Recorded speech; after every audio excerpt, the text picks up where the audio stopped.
ఇప్పుడు ఉన్నటువంటి ఈ లక్షలాది మంది ఎవరైతే చర్చికెళ్ళి ఉన్నారో వాళ్ళందరూ కూడా గతంలో ఈ స్కూల్ నుంచి వచ్చిన వాళ్ళే.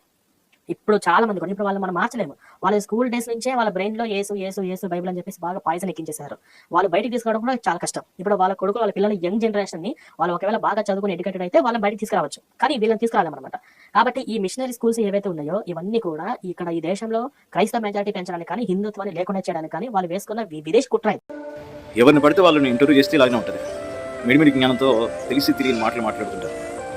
ఏం మాట్లాడాలో అర్థం కావట్లేదు. ఏంటి సోదరా, మేము మిషనరీ స్కూల్లో చదువుకొని విషయం నింపుకున్నామా? మేము చదువుకుంది గవర్నమెంట్ స్కూల్లో. ప్రభు, యేసుప్రభు మా జీవితాలు మార్చాడు. యేసుప్రభు మా బ్రతుకులు మార్చాడు. అధ్యాపకులు, బుక్స్ లేకపోతే ఇంకెవరు చెప్తున్నా మేము మారలేదు. అలా అయితే ప్రపంచంలో ఉన్న చాలామందికి చదువు రాదయ్యా. వాళ్ళందరూ ఏ మిషనరీ స్కూల్లో చదువుకున్నారు? మాట్లాడేటప్పుడు ఒక క్లారిటీ ఉండాలి కదా. ఇష్టం వచ్చినట్టు మాట్లాడుతుంటాం. వాళ్ళు మిషనరీస్గా ఈ భారతదేశానికి వచ్చి వారి కష్టార్జితాన్ని ఈ దేశ ప్రజల కోసం ఖర్చు పెడితే మీరు ఎందుకు